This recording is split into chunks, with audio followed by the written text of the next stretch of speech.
أعوذ بالله من الشيطان الرجيم بسم الله الرحمن الرحيم حقيق على ألا أقول على الله إلا الحق قد جئتكم ببينة من ربكم فأرسل معي بني إسرائيل حقیقن ضروری ہے. ایک ترجمہ حقیقن مناسب حال یہی ہے. حقیقن تیسرا ترجمہ یہ کہ قائم ہوں، پکا ہوں. کس بات پر؟ علی اس بات پر کہ اللہ اقولا ہرگز میں نہیں کہوں گا علی اللہ اللہ کے بارے میں الا الحق سوائے سچائی کے. اللہ کی طرف سے میں اس بات پر پکا ہوں کہ اللہ تعالی کی طرف سے کوئی بات نہیں کہوں گا مگر وہی جو سچی ہے. ایک بات حقیقن یہ میرے لائق ہے، میری شانی کے خلاف ہے کہ میں جھوٹ بولوں. یہ میرے لائق ہے کہ اللہ اقول علی اللہ کہ میں اللہ تعالی کے متعلق اللہ تعالی کی طرف سے کوئی بات نہ کہوں الا الحق سوائے سچ کے، کہ اللہ کا پیغام میں سچائی کے ساتھ تم تک پہنچا دوں. حقیقن ثابتن یہ ثابت بات ہے اللہ اقول علی اللہ کہ میں اللہ تعالی کی طرف سے کوئی بات نہیں کہوں گا الا الحق مگر وہ جو چیز سچی ہے. جو اللہ کی طرف سے سچائی میرے پاس آئے گی میں بالکل اسے ٹھیک ٹھیک اسی طرح تم پر پہنچاؤں گا. قول اللہ قول علی اللہ عرب بولتے ہیں یعنی اللہ تعالی کے ذمے کوئی چیز لگا دینا، گھڑنا، جھوٹ بولنا. تو انہوں نے کہا یہ ضروری ہے میرے لیے کہ میں اللہ تعالی کی طرف سے کوئی جھوٹ نہ بولوں. دو باتیں ہو گئی نا. ایک بات تو یہ ہو گئی کہ اللہ تعالی کے متعلق کوئی جھوٹ نہ بولوں یعنی اپنے پاس سے، اور ایک یہ کہ اللہ کی طرف سے کوئی جھوٹ نہ بولوں یعنی جو اللہ کا پیغام آ رہا ہے وہی تمہیں بتاؤں، میں اس کے علاوہ کوئی بات نہ کروں. یہ دوسری بات مراد ہے کہ حقیقن علی اللہ اقول علی اللہ الا الحق، اور اس بات پر قائم ہوں کہ اللہ تعالی کی طرف سے نہ کہوں کچھ بھی مگر جو سچ ہے اللہ کی طرف سے آیا ہے بس تمہیں میں وہی بتاؤں گا. میں اپنے پاس سے اس پیغام میں گڑبڑ نہیں کروں گا.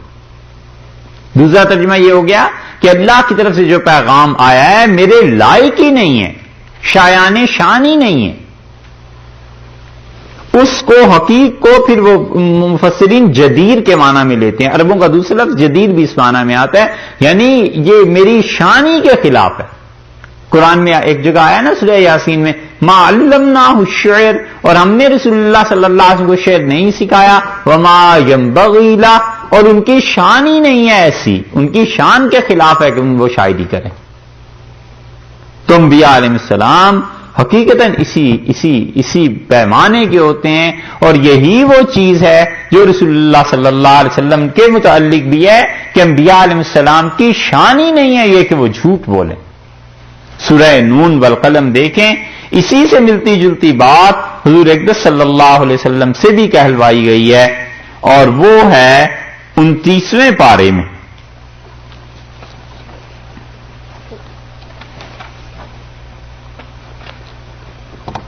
انتیسواں پارہ اور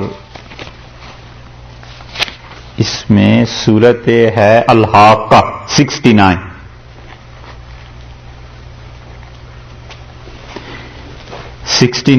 میں آیت نمبر دیکھیے 40.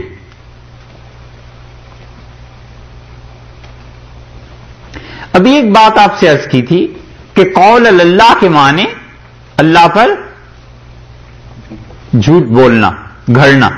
یہاں بھی وہی دیکھیے اللہ تعالیٰ فرماتے ہیں سورہ الحاقہ 29ویں پارے کی آیت نمبر 40 میں انہ لقول رسول کریم، یہ جو قرآن پاک ہے یہ بھیجا گیا اللہ کی طرف سے، اور یہ ایک پیغام لانے والا جو ہے وہ بڑی عزت والا ہے۔ وما هو بقول شاعر، یہ کسی شاعر کا کلام نہیں قرآن۔ قلیلا ما تؤمنون، تم تھوڑا سا یقین کرتے ہو، بہت تھوڑا، بہت کم یقین رکھتے ہو۔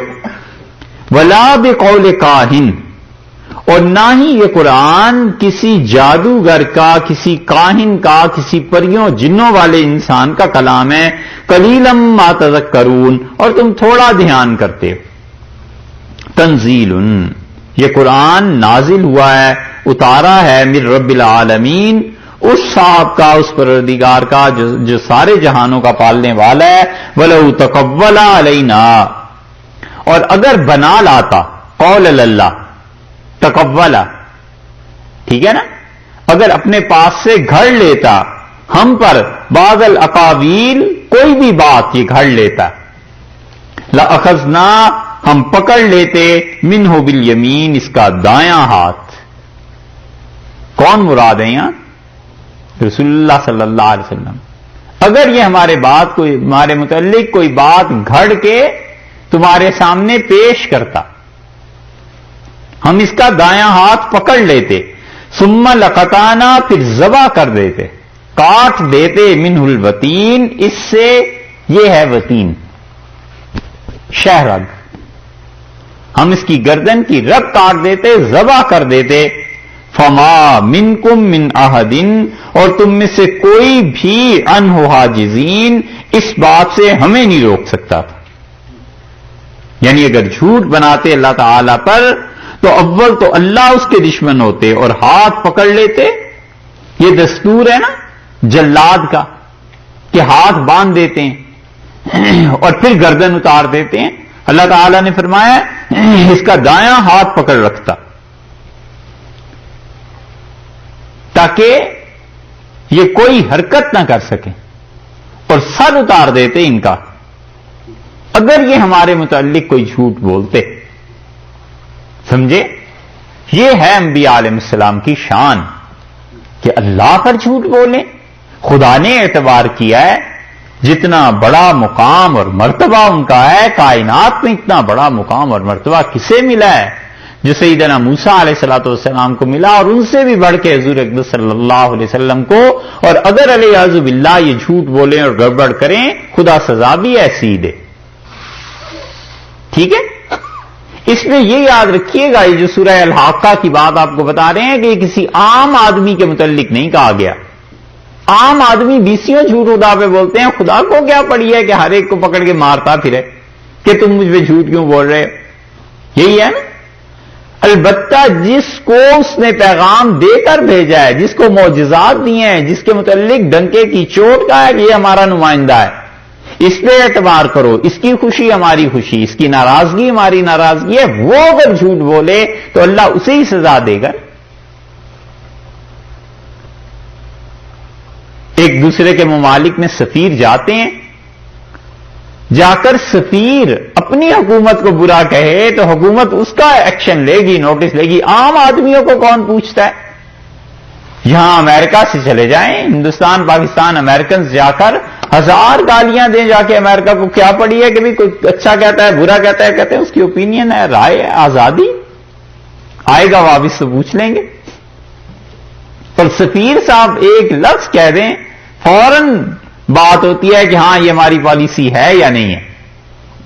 مرزا غلام احمد قادیانی کو دیکھو، اس بدبخت نے ساری اپنی قوم کو اسی پہ لگایا کہ دیکھو اللہ نے کہا ہے کہ اگر کوئی ہمارے متعلق جھوٹ بولے تو ہم اس کے دایاں ہاتھ پکڑ کے اس کی گردن اڑا دیں۔ تو اگر میں خدا پہ جھوٹ بولتا ہوتا تب تک میری گردن نہ اڑ چکی ہوتی۔ سارے مرزائی اب تک بھی یہی کہتے ہیں کہ غلام احمد قادیانی اگر جھوٹا ہوتا تو جھوٹے کی سزا تو اللہ نے یہ دی ہے۔ تو ہم نے ایک صاحب سے کہا اب یہ جھوٹے کی سزا نہیں، جھوٹے نبی کے جھوٹ بولنے کی سزا ہے۔ حتیٰ کہ جو جھوٹا نبی ہے اس کی بھی سزا یہ نہیں، نبیوں حقیقی اور پھر جھوٹ بولے اللہ پر، یہ اس کی سزا ہے۔ تو غلام احمد قادیانی تو سرے سے نبی تھا ہی نہیں، اس کو کیوں یہ سزا ملتی؟ اب سمجھے مغالطے کی اصل کہ اصل اس میں کیا حقیقت ہے؟ یہ آیت وہ پیش کرتے ہیں مرزائی، کہتے ہیں جی دیکھو اگر اس سے جھوٹ بولا ہوتا تو اللہ تعالیٰ اسے مار دیتے. بھئی کیوں مار دیتے؟ اس کی حیثیت ہی کیا تھی. یہی چیز ہے. سیوا جی کا نام سنا؟ ہندوؤں کے بڑے لیڈر، اورنگزیب کے دربار میں آئے تھے نا، تو اورنگزیب رحمت اللہ علیہ نے جتنے بھی لوگ تھے ان کو کہا کہ اس کا استقبال کرنا، یہ چیزیں اپنی طرف سے تحفے بھی دے دیے. ہندوؤں کو ہمیشہ یہ اعتراض رہا کہ اورنگزیب عالمگیر رحمت اللہ علیہ خود کیوں نہیں آئے استقبال کرنے. اب بھلا کوئی پوچھے کہ پورے ہندوستان کا بادشاہ اور اتنا بڑا آدمی ایک آدمی کے استقبال کے لیے تخت چھوڑ کے کیا اس کے پاؤں آ کے پکڑتا؟ بس کافی تھا، کہہ دیا استقبال ہو گیا، پیسے دے دیے، بہت کچھ. اس کے بیٹے کے ساتھ جو حضرت نے نیکی کی اس کے تو خیر کہنے ہی کیا. یہ سب چیزیں ہوئی. یہ اسی طرح اس لیے مجھے یاد آ گیا کہ غلام احمد قادیانی وہ بھی کہتا تھا کہ اگر میں جھوٹا ہوتا تو اللہ تعالیٰ مارنا دیتے. بھائی تمہاری حیثیت ہی کیا ہے کہ خدا تمہیں کوئی لفٹ کرائے؟ یہ تو اللہ نے ان کے متعلق کہا ہے کہ جو حقیقتاً اس کے پیغمبر تھے اور جن سے جھوٹ بولنا بھی ممکن نہیں تھا. اللہ نے کتنی حفاظت فرما لی تھی. اللہ نے فرمایا ہمارا پیغام، ہماری بات کوئی کھیل ہے کہ ہم اسے بھیجیں اور اپنی طرف سے قرآن میں کچھ سے کچھ ملاتا رہے. یہی بات یہاں ہے. انہوں نے کہا حقیق علی اللہ اقول علی اللہ الا الحق. پکی بات ہے، ضروری ہے میرے لیے، میری شایان شانی نہیں ہے کہ میں اللہ تعالی کی طرف سے کوئی ایسی بات تم لوگوں کو کہوں جو حقیقت میں نہیں ہے. یہ مفہوم ہوا اور معنی اس کے یہ ہوئے کہ میں قائم ہوں اس بات پر کہ کوئی بات نہ کروں اللہ کی طرف سے الا الحق، سوائے سچائی کی. اور سچائی کی دلیل کیا ہے؟ قد جئتکم، میں تمہارے پاس لایا ہوں، ببینۃ، ایک معجزہ لایا ہوں. قد جئتکم، میں تمہارے پاس آیا ہوں، ببینۃ، ایک معجزے کے ساتھ لایا ہوں تمہارے لیے ایک معجزہ. با جو ہے نا یہاں پر اس کا تو مطلب ہو گیا ساتھ، اور بینۃ میں جو تنوین ہے اس کا مطلب ہے بہت بڑا معجزہ. یہ معجزے کی عظمت کے اظہار کے لیے یہاں نکرہ لے آئے ہیں کہ بہت بڑا معجزہ لایا ہوں تمہارے لیے. من ربکم، تمہارے پروردگار کی طرف سے. یہ کم کی نسبت پھر اللہ کی طرف کر دیا تعالی شانہ کی نسبت، تو وہ تمہارا بھی رب ہے. گفتگو پہ آپ غور کریں تو من ربی نہیں فرمایا اپنے رب کی طرف سے، بلکہ فرمایا من ربکم، تمہارے پروردگار کی طرف سے. وہ تمہارا بھی اللہ ہے، تمہارا بھی مالک ہے. انبیاء علیہ السلام کی بات اور ایک ایک لفظ وہ دعوت دے رہا ہوتا ہے اللہ کی طرف نا. تو انہوں نے کہا تمہارے پروردگار کی طرف سے میں ایک معجزہ لے کے آیا ہوں. فرعون کے سامنے فرما رہے ہیں فَأَرْسِلْ، سو بھیج دے، معیہ میرے ساتھ، بنی اسرائیل کو میرے ساتھ بھیج دے، بنی اسرائیل کو آزادی دے دے. یہ بنی اسرائیل آئے تھے حضرت یعقوب علیہ الصلوۃ والسلام، یوسف علیہ الصلوۃ والسلام جب مصر تشریف لائے ہیں، اور اب تک حضرت موسیٰ علیہ الصلوۃ والسلام کے تک کوئی 300 400 برس ہو گئے تھے، اور غلبہ فرعونیوں کا ہوتا گیا، غلبہ ایک دوسری قوم کا ہوتا چلا گیا، یہاں تک کہ بادشاہ ہو گئے، اور انہوں نے ان لوگوں کو اپنا غلام بنا کر وہاں رکھ لیا تھا. تو انہوں نے کہا ان سب کو بھیج دے میرے ساتھ، ان کو آزادی دے دے.